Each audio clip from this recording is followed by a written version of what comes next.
السلام علیکم، بسم اللہ الرحمن الرحیم۔ کچھ باتیں ہمارے مذہب نے ایسی ہمیں بتائیں کہ آج کے لوگ اس کو تنگ نظری کہتے ہیں،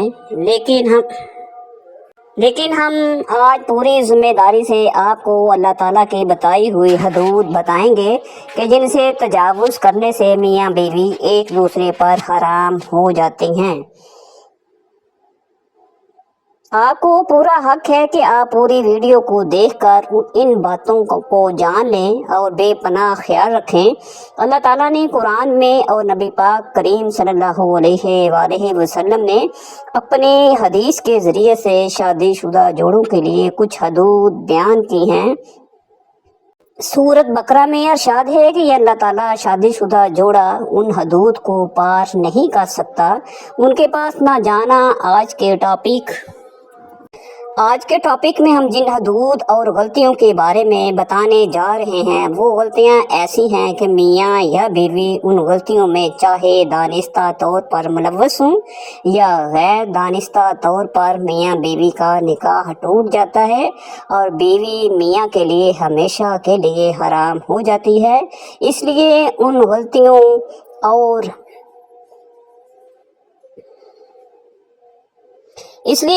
اور حدود کے بارے میں جاننا ہر شادی شدہ جوڑے کے لیے لازم ہے تاکہ وہ اپنے آپ کو ایسی غلطیوں اور گناہوں سے دور رکھ سکیں، تاکہ ان کی زندگی میں ایسی پیچیدگی کی نوبت نہ آنے پائے۔ یہ غلطیاں اور گناہ کون کون سے ہیں، اس بارے میں اب ہم مکمل تفصیل بیان کرتے ہیں۔ نکاح ٹوٹنے کی سب سے پہلی وجہ اسلام میں جو بیان کی گئی ہے وہ موت ہے۔ میاں یا بیوی میں سے جیسے ہی کسی ایک کی روح پرواز کر جائے تو اسی لمحے نکاح ختم ہو جاتا ہے اور بیوی شوہر پر حرام ہو جاتی ہے۔ دوسری وجہ خلا ہے جس میں میاں بیوی باہمی طور پر طلاق کے لیے راضی ہو جاتے ہیں۔ تیسری وجہ الا ہے جس میں شوہر اپنی بیوی سے 4 ماہ تک ہم نہ کرنے کی قسم کھائے اور اس قسم کے بعد واقعہ ہی 4 مہینے یہ کام نہ کرے تو نکاح ٹوٹ جاتا ہے۔ یہ یاد رہے کہ ضروری ہے کہ شوہر قسم کھائے، بنا قسم کھائے ہم اتنی نہ کرنے پر طلاق نہیں ہوگی۔ چوتھی وجہ جس سے نکاح ٹوٹ جاتا ہے وہ ہے لعان، جس میں شوہر اپنی بیوی کو زنا کرتے ہوئے دیکھ لے، اور لعان یہ ہے کہ شوہر 5 دفعہ قسم کھا کر بتائے کہ میں اپنی بات میں سچا ہوں اور اگر میں جھوٹ بولوں تو اللہ کی لعنت ہو مجھ پر۔ اسی طرح اگر شوہر 4 سال سے زیادہ عرصے سے غائب ہو جائے تو قاضی اس کی بیوی کو نکاح سے آزاد کرا سکتا ہے۔ زوجین میں سے اگر کوئی بھی دین اسلام سے منحرف ہو جائے تو تب بھی نکاح ٹوٹ جاتا ہے۔ اسی طرح اگر معتبر ذرائع سے پتہ چل جائے کہ میاں بیوی دونوں آپس میں رضاعی بہن بھائی ہیں تو قاضی دونوں میں لازمی تفریق کروا دے۔ یہ یاد رہے کہ اللہ تعالیٰ نے رشتوں کی حدود قائم کی ہے اور رشتوں کا آپس میں تقدس بیان کیا ہے۔ اللہ تعالیٰ نے اس انسان کے لیے مختلف رشتے بنائے ہیں: خون کے رشتے، دودھ کے رشتے، نکاح کے رشتے، سسرال کے رشتے، اور ہر ایک رشتے کی اپنی حدود مقرر فرمائی ہے۔ کوئی رشتے محرم قرار دیے گئے ہیں اور کوئی غیر محرم، اور مسلمان کے لیے قرآن میں یہ تعلیمات سکھائی ہیں کہ کیسے زندگی بسر کرنی ہے، کس رشتے کے ساتھ کیا سلوک کرنا ہے اور کیسا سلوک کرنا ہے۔ ہر رشتے کے اپنے اپنے حقوق مختص کر دیے گئے ہیں اور ان کی حدود بھی بتائی گئی ہے۔ چلیں بات کو نکاح کے بعد کے رشتوں میں وہ حدود بتاتے ہیں جن میں انتہائی احتیاط کی ضرورت ہے۔ اگر ان رشتوں میں ذرا برابر بھی بے احتیاطی کی گئی تو بیوی اپنے شوہر کے لیے ہمیشہ کے لیے حرام ہو جاتی ہے۔